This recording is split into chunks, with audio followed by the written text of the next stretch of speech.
नमस्कार मंडळी, कसे आहेत सगळे? मजेत ना? तर मंडळी, आज मी तुमच्यासाठी घेऊन आली आहे अगदी 10 मिनिटात तयार होणारी, कधीही न फुटणारी दह्याची कढी. अनेक वेळा कढी करताना दही फुटते किंवा चव छान येत नाही, पण आज मी तुम्हाला अशा काही सोप्या ट्रिक सांगणार आहे की तुमची कढी प्रत्येक वेळी मस्त आणि चविष्ट अशी बनेल. ही रेसिपी घरच्या घरी जेवणासाठी आणि तोंडाला काही चव येत नसेल तर ही रेसिपी तुम्ही नक्की बनवा.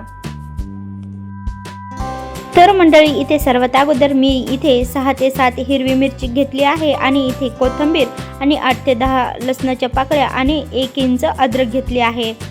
तर मंडळी, आपण जेव्हा ही कढी बनतो तेव्हा आपल्याला अद्रक आणि लसूण टाकायचं आहे, तेही ठोसर असा पेस्ट बनवून टाकायची आहे, जेणेकरून आपल्या कढीला झणझणीत अशी चटकदार चव येते. तर मंडळी, कढी बनवण्यासाठी आपल्याला इथे आंबट दही घ्यायचं आहे आणि दही 1 कप घ्यायचे आहे. त्यानंतर 2 चमचे बेसन घ्यायचं आहे. त्यानंतर 3 कप पाणी घ्यायचं आहे. तर मी इथे कढई ठेवून घेतली आहे आणि आता त्यामध्ये मी तेल टाकून घेत आहे. 1 ते 2 पळी तेल टाकल्याच्या नंतर आता त्यामध्ये मी अर्धा चमच मोहरी टाकून घेत आहे. मोहरी थोडीशी तडतडल्याच्या नंतर इथे मी अर्धा चमच जिरे टाकून घेत आहे. तर फ्रेंड्स, इथे आपल्याला जिरे आणि मोहरी बऱ्यापैकी चांगलं टाकून घ्यायचं आहे. तर मी इथे आता मिरची टाकून घेत आहे. तर जिरे आणि मोहरी टाकल्याच्या नंतर मिरची टाकून घ्यायची आहे. त्यानंतर अद्रक लसूणची पेस्ट अशी ठोसर अशी टाकून घ्यायची आहे, जेणेकरून आपल्या कढीला झणझणीत अशी चव येते.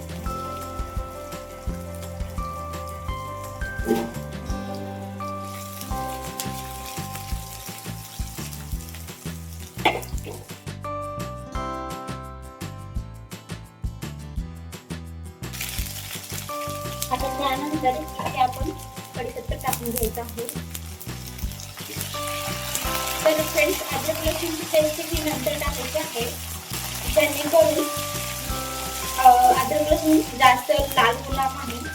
त्यानंतर इथे आपण आता थोडी कोथिंबीर टाकून घ्यायची आहे. कोथिंबीर पण तेलामध्ये थोडीशी छान परतून घ्यायची आहे, जेणेकरून आपल्या कढीला छान असा कलर येतो.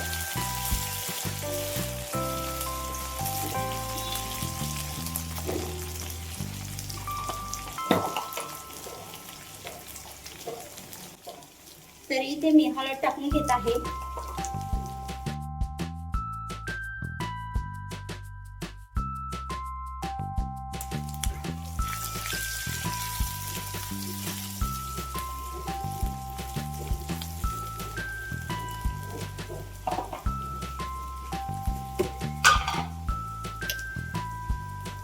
त्यानंतर इथे मीठ टाकून घेत आहे. मी थोडंसं अगोदर टाकलं होतं, त्यामुळे कमीच टाकायचं आहे.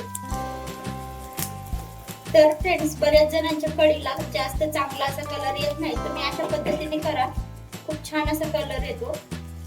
तर इथे आता आपला सगळं मसाला तळून झालेला आहे. तर फ्रेंड्स, इथे मी पावशेर असं दही घेतलेले आहे. त्यामध्ये अर्धी वाटी बेसन घालून पाण्यामध्ये मीठ आणि हळद टाकून दही आणि बेसन छान असं मी फेटून घेतले आहे. त्यानंतर फेटून घेतलेलं दही मी फोडणीमध्ये टाकून घेतले आहे. तर फ्रेंड्स, अशा प्रकारे तुम्हाला जर इथे पाणी कमी वाटत असेल तर अर्धी वाटी थंड पाणी घ्यायचं आहे आणि त्यामध्ये बेसन घुसळून ह्यामध्ये टाकून घ्यायचं आहे. कमी जास्त पातळ वाटत असेल तर आपण बेसनचं पीठ पाण्यामध्ये टाकून अशा प्रकारे हळद टाकून मीठ टाकून ह्यामध्ये टाकून घ्यायचं आहे.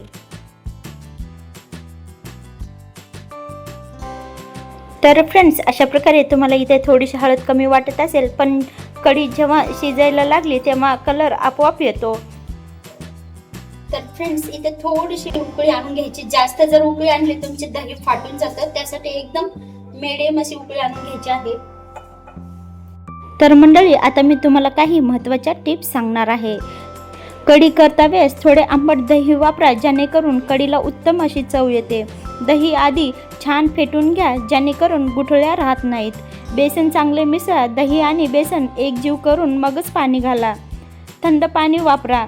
मिश्रण अधिक गुळगुळीत होते आणि त्यानंतर मंद आचेवर शिजवा. जास्त आचेवर कढी फुटण्याची शक्यता असते. सतत ढवळत राहा, जेणेकरून उकळी येईपर्यंत ढवळल्यास कढी फुटत नाही. अजून एक खास टिप्स, कढीला पहिली उकळी येईपर्यंत गॅस मध्यम ठेवा आणि सतत ढवळत राहा, कारण हीच एक कढी न फुटण्याची महत्त्वाची टिप्स आहे. तर मंडळी, अशा प्रकारे हलकीशी अशी आपल्या कढीला उकळी आली आहे. त्यानंतर मी इथे गॅस बंद करून घेतला आणि त्यानंतर मी इथे वरून कोथिंबीर टाकून घेत आहे. जास्त जर उकळी आली तर आपली कढी फाटण्याची शक्यता जास्त असते. त्यामुळे कढी जास्त वेळ न शिजवता फक्त 4 ते 5 मिनिट सतत ढवळत राहायचं आणि गॅस बंद करून घ्यायचा आहे. हलकीशी उकळी आली की लगेच गॅस बंद करून घ्यायचा आणि वरून कोथिंबीर टाकून घ्यायची आहे. तर मंडळी, ह्या होत्या महत्त्वाच्या टिप्स. तर अशा प्रकारे आपली इथे कढी बनून तयार झालेली आहे. तर मंडळी, कशी वाटली तुम्हाला आजची ही रेसिपी? आवडली असेल तर नक्कीच लाईक करा आणि येणारे रेसिपीज मिळवण्यासाठी आपल्या चॅनलला सबस्क्राईब करा. तर आपण पुन्हा भेटूया पुढच्या व्हिडिओमध्ये पुढची रेसिपी घेऊन. तोपर्यंत धन्यवाद. थँक्यू. Bye bye.